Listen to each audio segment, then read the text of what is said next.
काराकाट से पवन सिंह जीत रहे हैं या नहीं, पूरा देश की नज़र काराकाट सीट पर टिकी हुई है। इस लोकसभा चुनाव में 2024 के चुनाव में काराकाट एक ऐसा सीट है जहां पूरा देश की नज़र गड़ी हुई है। हर जनता अपने टीवी के सामने ज़्यादातर न्यूज़ देख रहे हैं तो काराकाट के देख रहे हैं। आज हम काराकाट के एग्जिट पोल के बारे में बात करेंगे कि आखिर काराकाट का सांसद बनेगा कौन, काराकाट का ताज किसके सिर पर पहनाया जाएगा। जैसे कि आप लोग देख रहे हैं कि पवन सिंह निर्दलीय प्रत्याशी होकर काराकाट में अपना हड़कंप मचाए हुए हैं और तहलका मचाए हैं।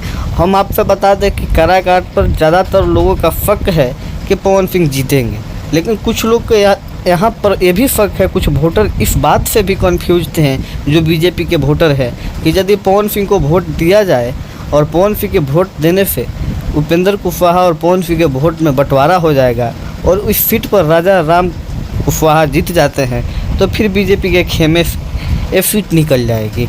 इसलिए वोटरों में बहुत ही अनुसूचित पाई गई, कन्फ्यूजन पाया गया वोटरों में कि वो किसे वोट करें, और उपेंद्र कुशवाहा और पवन सिंह दोनों के पक्षों के वोटर कन्फ्यूज थे।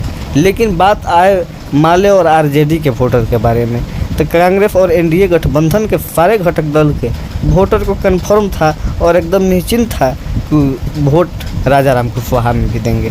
वो चाहे आरजेडी के कार्यकर्ता हो, आरजेडी के वोटर हो, या माले का वोटर हो, या कांग्रेस का वोटर हो, हर वोटर का एक ही टारगेट था, राजा राम कुशवाहा। लेकिन बीजेपी के वोटरों में तो डिवाइड हो गया था।